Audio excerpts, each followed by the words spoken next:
तेजस्विनावधीतमस्तु मा विद्विषावहे।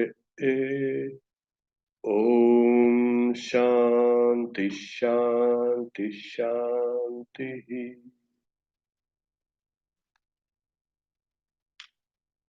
The Katha Upanishad,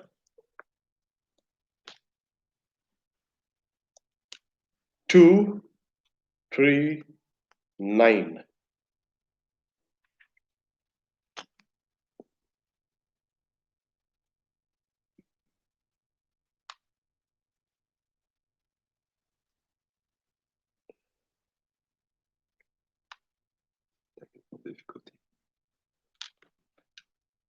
We have some problem with the audio here.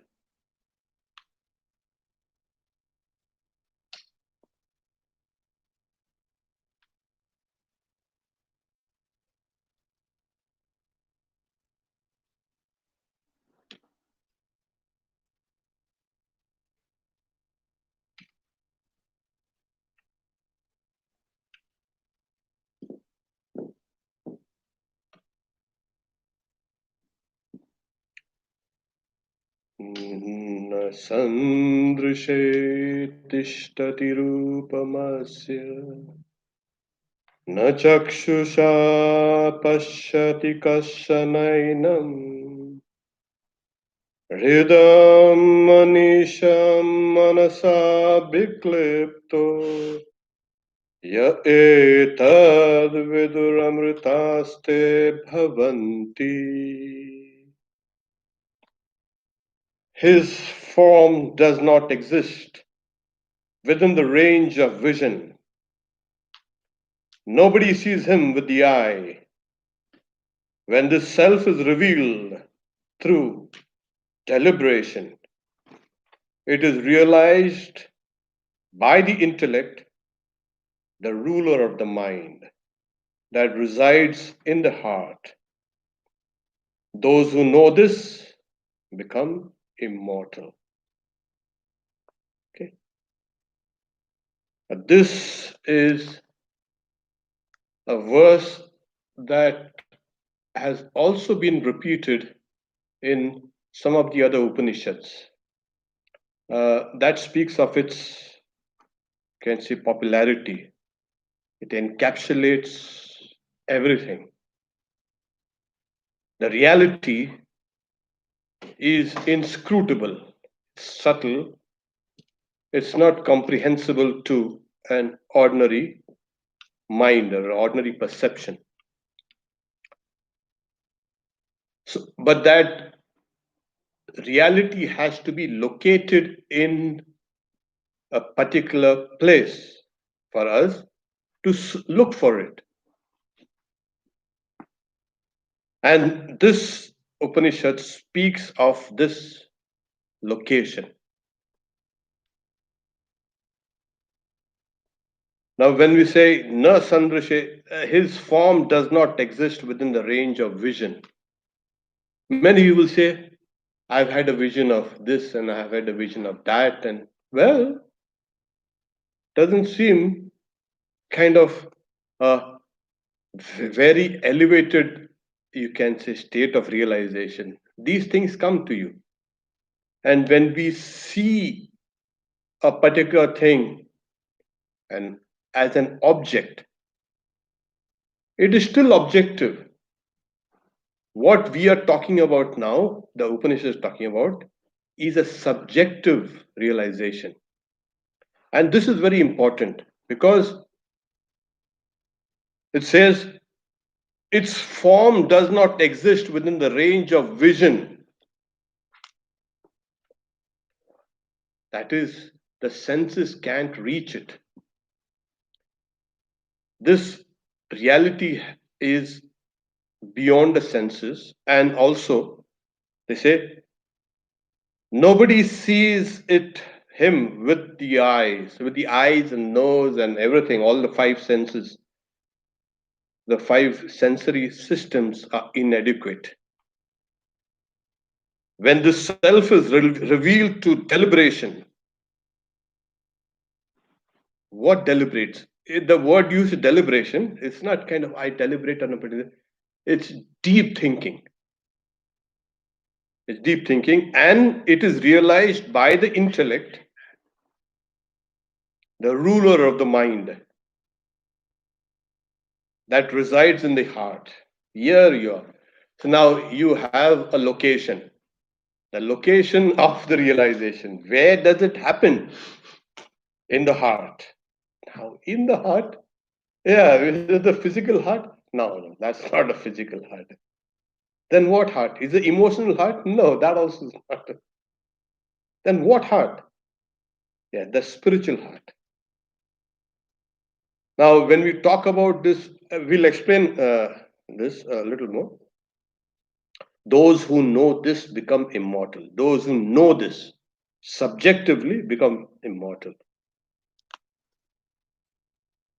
In the heart means in, let's put it this way, there is something called an external space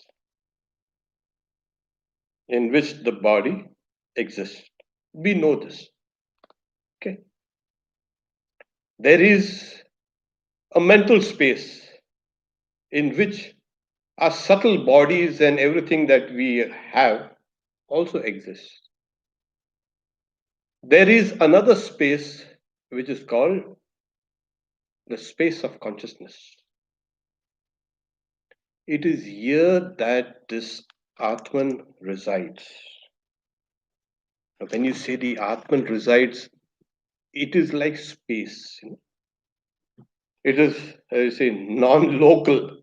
It's a this world is actually, as the physicists say, non-local. It's bounded by non-locality.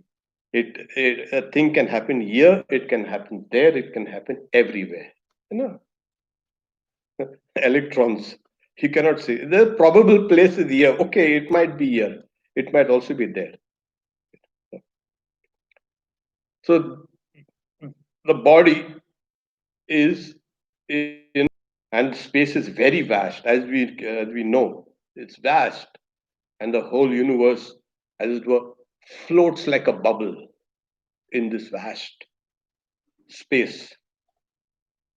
So there, the scriptures say there is another space called the mind space, more subtle and internal. Within this space, this physical space, is the mental space in which the mind exists. And when you reach this space, you will see this universe differently. Yes, it's a very strange. You, as it were, strip the physicality of this universe and enter into the subtle realms of the universe. There, this universe appears entirely different. So, when we talk about the microcosm, yeah, we strip the physicality of this, we enter into the space, the mind space, the mental space called the Chitta Akash. There, you look different. You may have a physical configuration here, but that's not the whole story. You have a higher dimension of yourself. And then, even higher than that, is the knowledge space. So, here in this, where does this knowledge space actually is located? Yeah, we can understand. Yeah, this is a physical space, and then if I close my eyes, yeah, I can see, I can think of myself as a mind. And where am I located in the mind? Yeah, the mind is kind of everywhere here, like space in. Just look at it. But there is one place, one location where I feel the mind the most. Now think about it where you feel, They say, okay, how are you? Oh, I'm feeling bad. You don't do like this. You do it like this always. I'm feeling bad. You call somebody, yeah, hi, you mean me? Your finger always kind of goes up here, kind of. You might say, okay, the hands kind of reach up till here, so it's a natural kind of reaction. But nobody says they dwell here. The mind is here, the mind is here, the mind is everywhere. This is one center of consciousness, which is easily accessible. It's like a doorway between the space of the mind and the space of this world, external world, physical. That's the kind of the doorway. You can enter the mind space through the this door which is here, and then you enter into a different dimension. From this dimension, the body dimension, we entered into another dimension called the mind dimension. So it is here. This is the most, you can say, easily opened and easily comprehended and easily actualized than these higher centers. So it's here. And then the higher dimension is that knowledge space. And it appears like, it's likened rather to a cave in which you enter in and then you actualize that knowledge space. It's they say it's in the heart. So when you say in the heart, where's the heart? The spiritual heart. In that spiritual heart, you enter inside, and that is likened to a kind of a cave. In the previous, some of the previous verses we've seen, it's like it's likened also to a lotus.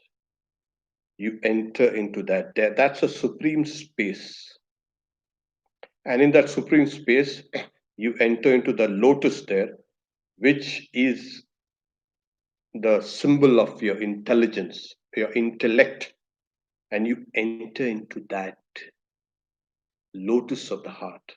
Now, when we talk about the scripture says the lotus of the heart, the cave of the heart, what does it mean? You have to enter into it. Now, how does it happen? Here is given by the intellect. It is realized by the intellect, the ruler of the mind that resides in the heart. Here it is.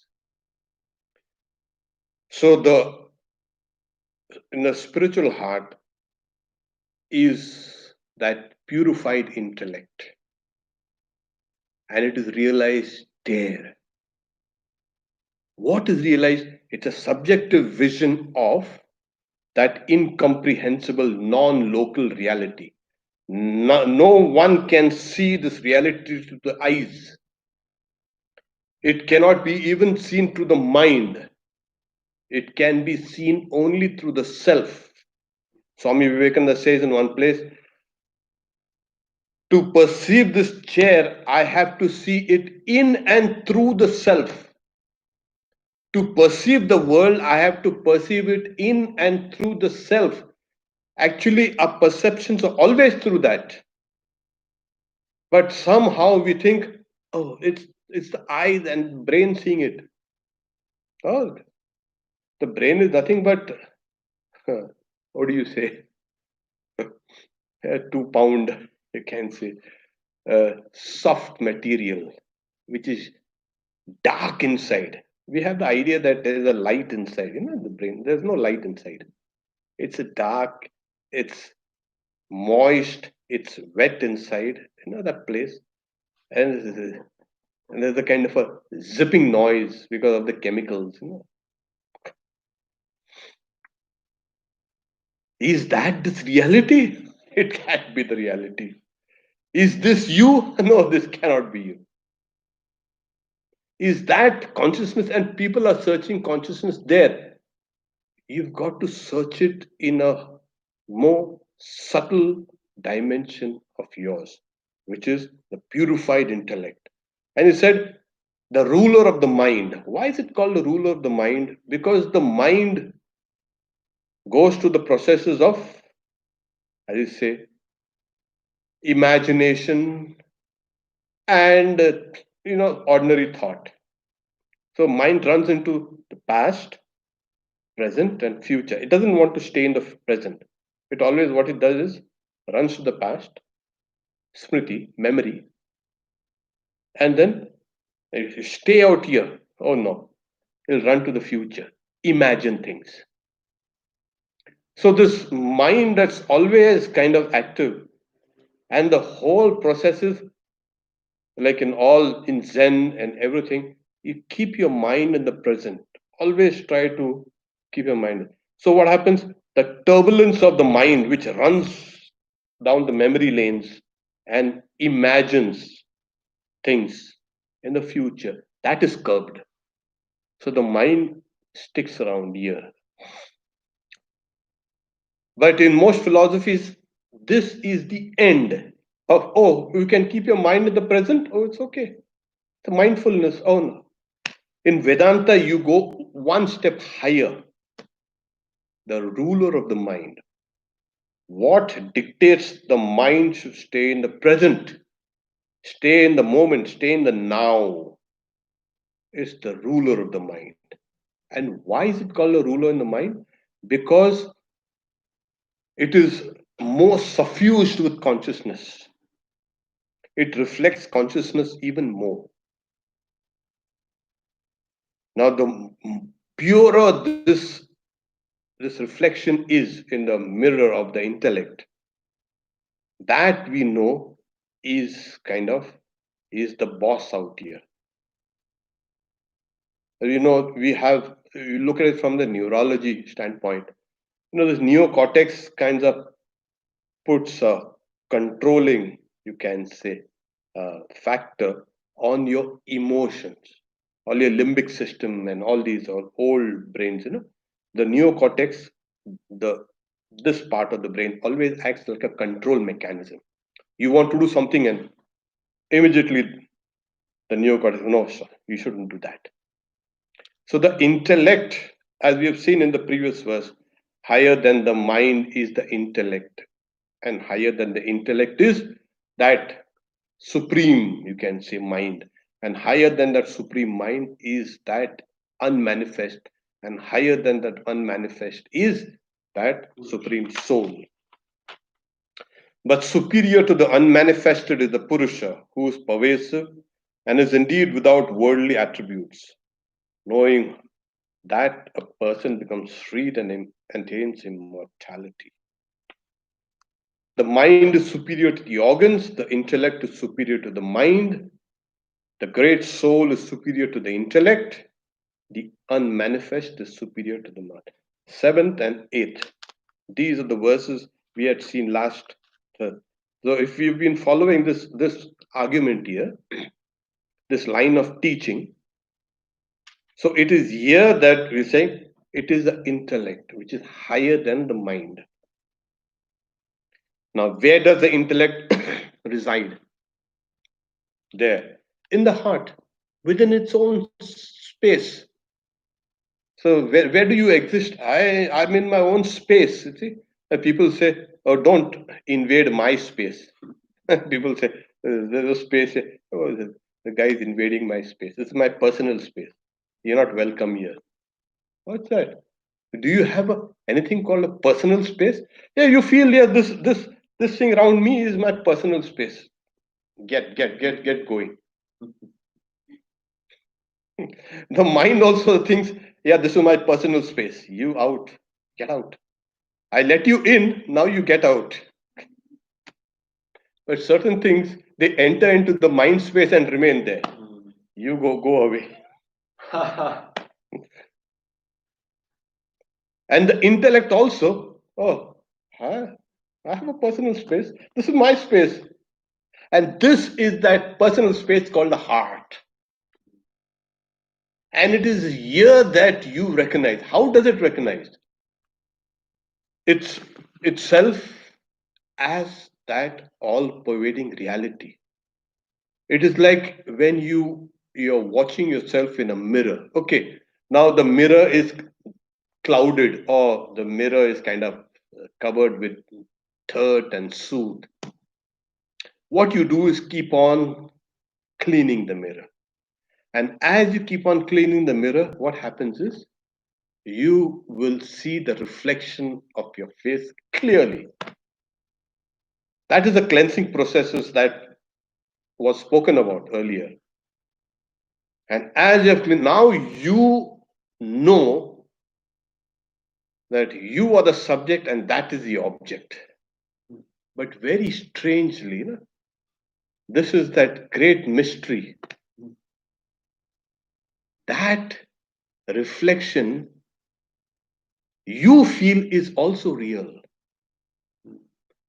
You got it? So you smile and the reflection also smiles. You frown, the reflection also frowns. For the moment, you have just forgotten that it is your face plus the mirror.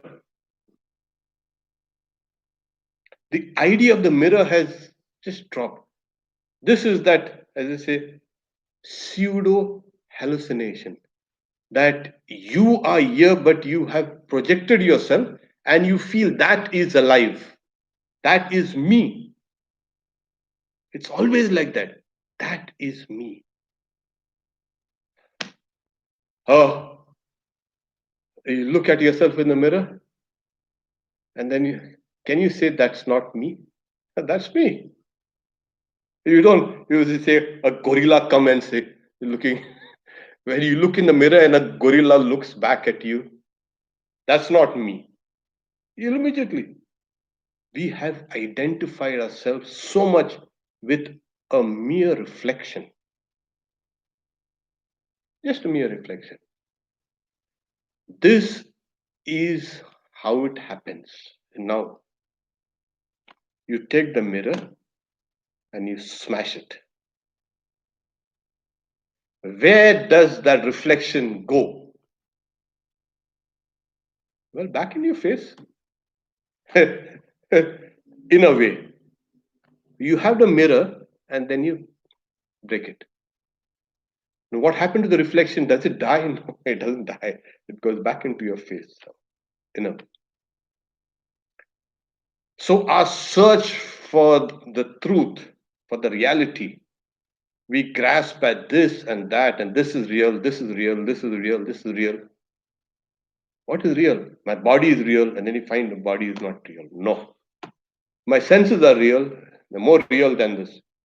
No. And the mind is real? No. But as you keep on dismissing, where do they go? They merge in their own elements. They merge in their higher and higher elements. The idea of body is merged in the senses, the idea of the senses is merged in the mind, the idea of the mind is merged in the intellect, and the intellect merges in itself, the inner self. So it was that reality which had, as it were, projected itself as a reflection in the intellect. And when the intellect has kind of is engrossed with the things of the senses, sensory stimulus comes in and the intellect is engrossed with its pros and cons, likes and dislikes. This is good, this is bad, this is past, this is future, this is mine, that is his. The intellect is tied there. And that is the reason why it cannot reflect its own self. So it is now getting reflected in the mind, in the senses, in the body. And like that attachment, when you see that reflection in the mirror, that is me. The intellect says, that is me. This is my body. This is my senses. This is my mind. These are my thoughts. These are my emotions. These are my. The moment you neutralize all these things, then what happens is the intellect is left with itself only. It has the time now to reflect on itself. That is what we have to reach to that point. And the Upanishad say, by the intellect, the ruler of the mind, it has forgotten that it has the power over all the other, we can say, dimensions or factors within you. It has become a slave to this thing. Suddenly, like if a king thinks, okay, uh, I have no kingdom and this big king has conquered me, that's over. That king will think it's himself or himself as a prisoner or a slave that's what the intellect does. It is bound. When it understands its real nature, okay, I'm the king, I'm unconquerable, I am the ruler of this, and this is my kingdom. Where? In the heart. So that's why you're saying when this self is revealed through deep thinking, not deliberation, it is realized by the intellect through by the intellect, the ruler of the mind that resides in the heart. Here it is. The explanation is kind of difficult, but the Upanishad is trying to make us understand that the realization of the self is subjective, can never be objective. And that's why, yeah, you're going to samadhi. Really, samadhi. Samadhi is objective. We are not even interested. Vedanta is not even interested in that. There's a story of a great Swami was telling about his dream experience. And see, one night I dreamt that I was, traveling to a place with another Swami. And that Swami, he caught hold of me and started beating me. So I became furious. I said, why are you beating me? Well, I'm trying to put you into samadhi. I say, why should I go into samadhi when samadhi is in me? So you got the idea?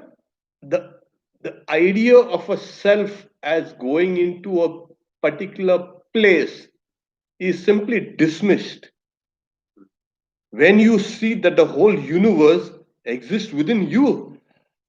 Oh my God, why should I go anywhere? Now, this massive universe, this external space called a Chidakash, exists within the Atman. So, how vast is the Atman? Oh, it's very vast. And then, okay, is that all? Saying, no, that is not all. Then from there, you enter into another dimension of the universe, the mental universe. Now, in the mental universe, it's not just kind of just a mind.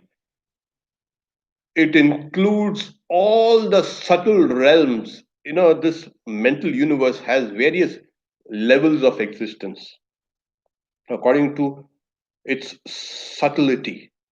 So, from the part which is nearest the physical universe, that's the grossest part, it gets into a kind of a subtle tapering, you can say, form. It goes deeper and deeper and deeper. So all those realms are, as we know, even objective.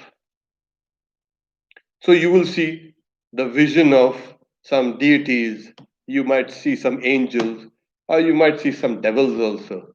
Okay. The Vedantin will simply dismiss it. But this is also objective. That's why he's saying, the Rishi says, his form does not exist within the range of vision. either physical or mental vision.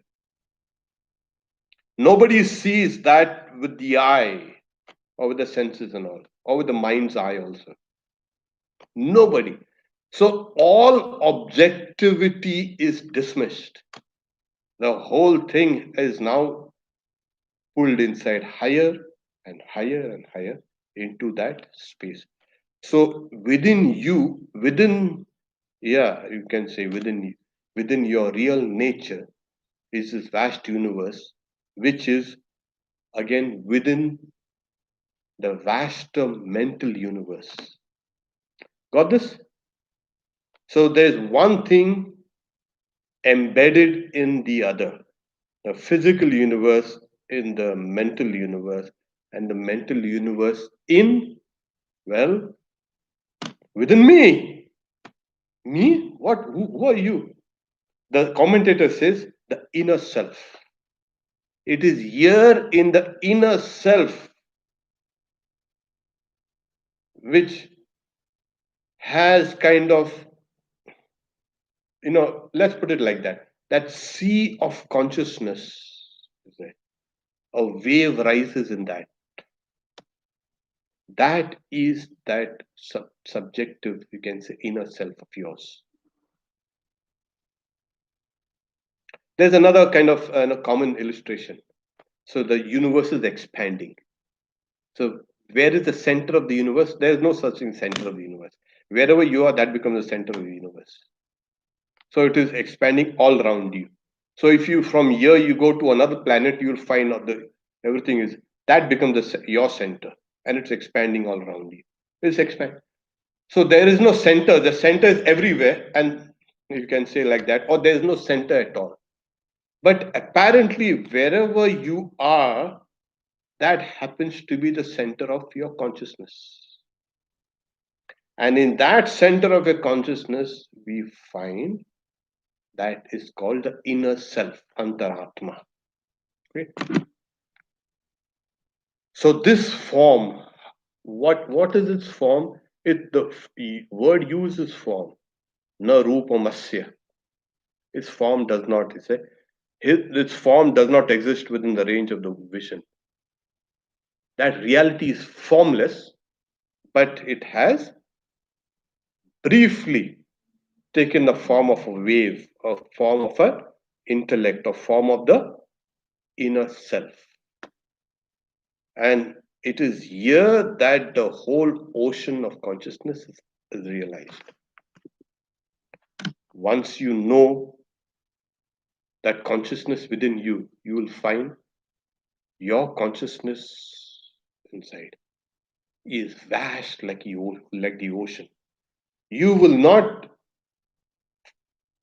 after this realization, think of yourself as a wave. You will think of yourself as an ocean.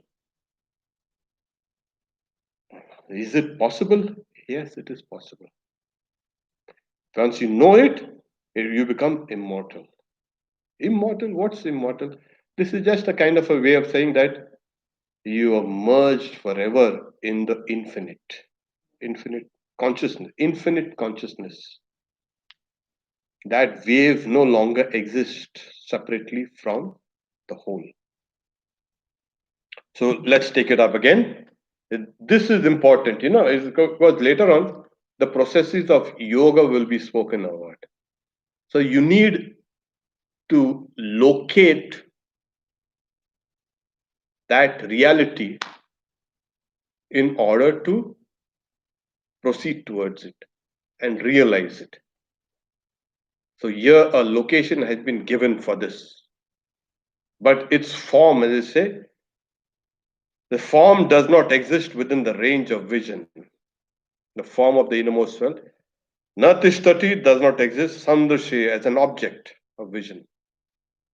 Nobody sees it with the eye. Well, let's put it like that. One disciple of Holy Mother saying, I want to see God with these eyes. So Holy Mother says, my child, nobody can see God with these eyes. with these physical eyes. No? Yeah, not Naren, the Swami Vivekananda could see. Okay. And obviously Sri Ramakrishna. For them, they had reached to that point of, again, say, for most people, and then they brought that realization down. They, what they saw was everything but God, even with their physical eyes, and even with the eyes of the mind, they saw God everywhere. So their case is different. Holy Mother says, you cannot see God with your eyes. Sri Ramakrishna keeps on saying, I saw God. How much we laughed. And he used to see the Divine Mother. Very strangely, the other people around him, the devotees, could not see the Divine Mother hanging around him. Well, what's the difference between his vision and our vision? Obviously, there's a huge world of difference. He's seeing things with a higher, you can see, consciousness, while we are seeing it from the very low level of consciousness. And that's why at that lowest level of consciousness, you can see that reality. These eyes cannot see the reality because they are on the lowest vibration of consciousness. And as that consciousness becomes more clearer, better, higher, and more subtle, then you will be able to see everything. That's why its form, the form of the inner self, cannot be seen by the eyes. But it is revealed. But then what's the use? Then why we strive all these years to see God and we're saying, oh yeah, that's right. But they make a qualification. You can see, you can realize that through deep thought and deep meditation. So the word is saying, the commentator says, it is confirmed. The translation here, it is revealed to deliberation. You know, when this self is revealed through deliberation, so it is confirmed, it is not revealed, it is confirmed by deep thought. The more you think deeply, the more you come at the center of your own consciousness. We are kind of diffracted, as it were. We have come out of our home, and we are wandering about in this world, searching for ourselves. At one point of time, after looking around for ourselves, what are you doing searching for yourself? Really searching for yourself? Uh, There's a story about, I think I must have told you. A person had, lost some money. He had dropped some money, and then he's searching for the money under a street lamp. So what happened? I lost my money here somewhere. They're searching for it. So his friend also joined. And another friend also come there searching. You're sure you dropped the money here? No, actually I dropped the money out there. Where? In the dark. But why are you searching here? But there's light here. That's why I'm searching.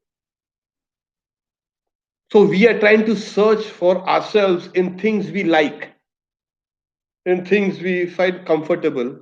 This is myself. Oh, this is my no, this is not yourself. We have strayed, as it were, from a center of consciousness. And we have to slowly get back. And as we keep on searching for ourselves within the self, the mind will find its location in the intellect. Or rather, we'll put it like that, the senses will find their location in the mind will find its location in the intellect will find its location in the inner self. And there you come You're looking at yourself now in the mirror. There, I found myself. Not yet. The Vedanta says, this is not yet. You're still objectifying yourself. Though you're seeing it clearly, yet it is still objective. Now, smash that mirror. When the mirror is smashed, then what happens? That is the highest point of realization, which is beyond words and thoughts. It cannot be expressed. It's just impossible because you have already transcended words, you've already transcended thought, you've already transcended even your intellect. So, Swami Vivekananda, those who know it, know it. Buje pran, buje mon. Those know it, know it. Now, how do you explain your, you can say, realization? Oh, it's not. That's why in the second chapter that we chant, I think, and every Sundays, the characteristics of a person of steady wisdom, Stita Prajna Lakshana. So the question was simple, Arjuna. What is this person of steady wisdom? And instead of speaking about, going the intellect and this and that, like I did, the Lord simply says that the characteristics of knowledge, of wisdom, are found within his behavior, his or her behavior and attitude and orientation, everything. So he's giving an indirect answer. You just can't speak about that thing as it is. Who will speak about it? Who will know? To clarify, there is another kind of Shuka. He's called one of the greatest of the Paramahansa. Paramahansa is the highest class of monks, like Ramakrishna Paramahansa. He was, very strange. Sri Ramakrishna used to call Swami Vivekananda as my Shuka. No, he was one of the greatest of Paramahansas, the greatest of monks, who live absorbed in the reality always. So his father, who was the author of that Mahabharata and all these other great books, the mythology, Vyasa. So he taught him the knowledge of Brahman. His son, Shuka. Now he's saying, now you go. I have taught you whatever I knew. Now you go to the king, Janaka. There was another great king. He was also a knower of Brahman. And Janaka, he understood that this Vyasa's son, he was himself was a great sage, is coming to meet me. So what he did was he tells his palace guards, don't let the guy in. So when Shuka he arrives at the palace gates. The guards simply ignore him. They don't even open the gate. For 3 days that Shuka had to stay out there, and he was there. He without food, without drink. It's okay. Everything is perfectly okay. And then the king is watching the whole thing. Okay. Then after 3 days, Shuka was his father was honored by the whole country. He himself was a great sage. But these low-minded palace guards treating him like dirt. Then another set of palace officials come and they berate those guards and open the palace gates and they bring him. We are very sorry you had to undergo this kind of rude behavior by these rude people for 3 days and this and that. It's okay. And they came with all the pomp and ceremony and took him ceremoniously inside, and they gave him a nice bath and perfumes and clothes and this and that. And there were these dancers and music and singing. But Shuka was as calm as before. When he was calm and unmoved, even outside the palace, and now in the palace also, he was calm and unmoved. External situation did not kind of throw him out balance, whether in pain or in, you can say, dishonor or in honor also. Nothing. He was the same. So 3 days he was kept in the lap of luxury. He never even had to move anything. Do you want water, food, this, that? Everything was. Then, after third day, he was brought to the darbar, as I say, the court of the king. The king, what did he do? He gave him a small cup filled with oil, saying, "Go round my throne 7 times." So Shuka takes that cup of oil and goes round. And to distract him, there were these palace, singers and dancers, and they're doing their best to distract him. But his mind was not distracted. He goes round the throne 7 times, and he returns that cup of oil to the king. The king sees not a drop had spilled. What your father has taught you and what you have learnt yourself, I can only repeat. Go back home. You have known the truth. So it is through such stories that we get an idea that this person is now unshakable. The word used is kutastha. It's like an anvil. You can use that anvil to shape other materials, or you can say iron or something like that. The, the hammer, is used, and that metal is banged on that anvil. The anvil remains unmoved, unshaken. Even Sri Ramakrishna said, Kutastha Buddhi, unshakable. Why? Because you suddenly find the body, you've left this mental space, which is everything mind stuff, and you are now centered in your real self. You see this whole universe around you, expanding around you, all around you, and you are unmoved. You are the center of the universe. There you are. You are the universe. And then you find everything has actually emerged from this center. Center of, I'm using the word you, your center. Center of consciousness. Consciousness. That center of consciousness is there within all of us. That is in the inner self. And that self is in the cave of the heart. And in the cave of the heart flashes the intellect. It's like a mirror. And that mirror, once it is broken, the self realizes itself. This is the highest point of realization. Swasam Vedya. One knows oneself as what?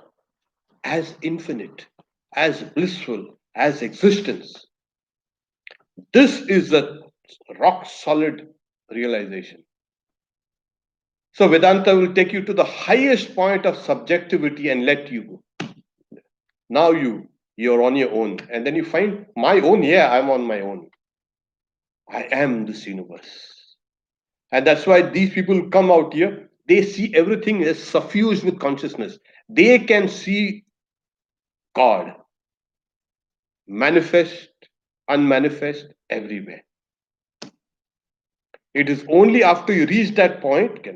So before you reach that point, I've seen a vision of this God or this Yeah, good. Keep on. These are all kind of, you know, I will say milestones. You know, okay, I'm on the right path when you see such things. But like I said, Vedanta will take you down to the core of your being. Okay, we'll stop here for now to see if you have any questions. But I think this needed a little clarification because it's talking about. There is one question. How can you prove that consciousness is not a product of the brain? Well, can you? Yeah, you know what happens is when you are centered in the brain. Okay, the brain goes through these processes. How? Why do I have to prove also that that consciousness does not reside in the brain? It resides in the brain. It resides outside the brain also. Your consciousness is that which moves everything, your brain and even everything else. What is the question again? Just Yes, the question is